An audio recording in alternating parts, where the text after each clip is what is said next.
We all know that a mismatched tire, a tire that's taller than the other tire on the same axle, can damage your rear end. The question today is, will a flat tire, will a low tire create the same problems with the rear end? Or does it still turn the same revolution because the circumference of the tire hasn't changed, it's just flat? Doing my research on this, I figured this was a pretty cut and dry opinion. But there's some pretty strong opinions on each side of the camp. And today, we're going to prove it once and for all. So what is it we're going to prove today? We're going to prove whether a flat tire rolls the same distance as a 28-inch tall tire, which is the same height as a flat 31-inch tire, or whether the flat 20-inch tire, because it has the same circumference, turns the same distance as a 31-inch. 31-inch tall tire times pi, which is 3.14, equals 97.34 inches. That means that when this tire makes one full revolution, it will have traveled 97.34 inches. A 28-inch tire equals 87.95 inches. The smaller tire will turn almost 10 inches less per revolution than the big tire. So what does a flat tire turn? Seems simple enough. Let's find out. So this tire is a 31-inch 10-50-15, and it actually stands about 30 inches tall. Close enough to our 31 figures. This tire stands 28 inches tall. So when we let all the air out of this tire and make it the same height as this tire, we should be able to answer our question.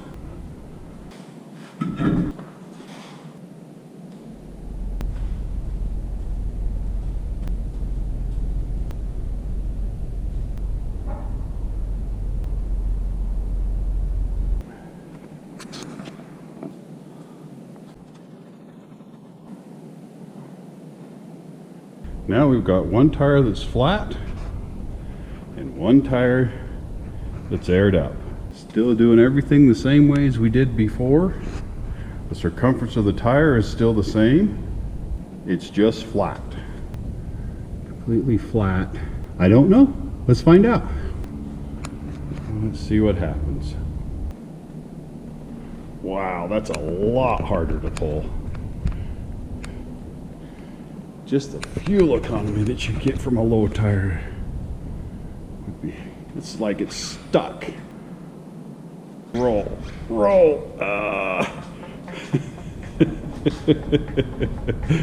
Oh, that's why there's a flat spot there. That's just not accurate. Plan B.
Notice the dark spot on the sidewall? That tire was pretty dang hot by the time I got done with this test.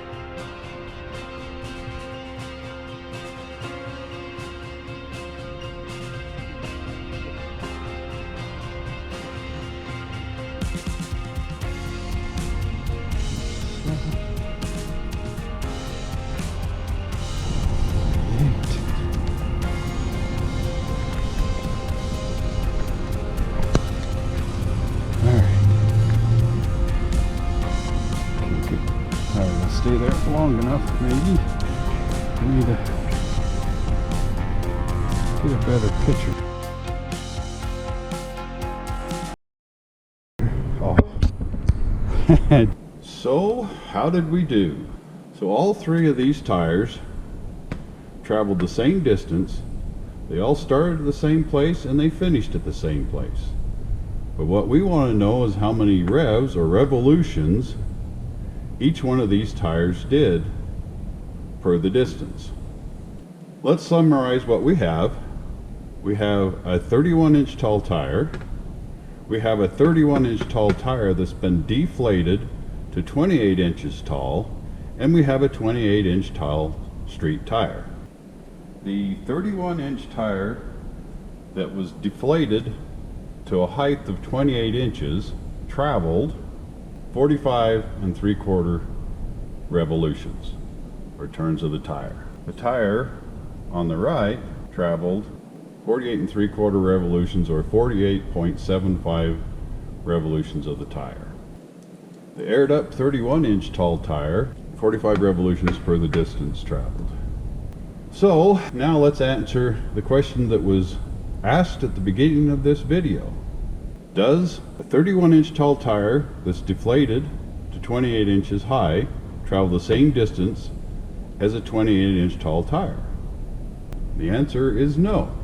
Does a 31-inch tire deflated to 28 inches travel the same distance as a 31-inch tire because the circumference is the same, it's just flat?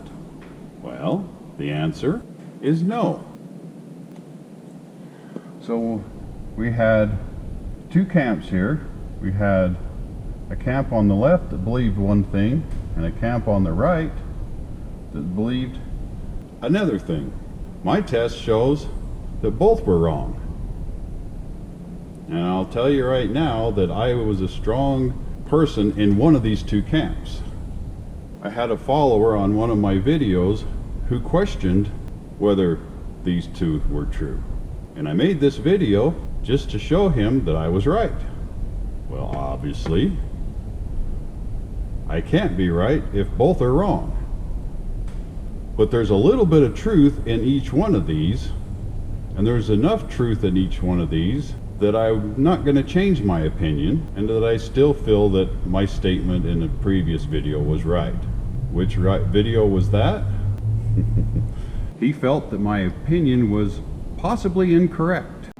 And obviously I was wrong, but wrong on which side? What was my statement? You'll have to watch this video to find out.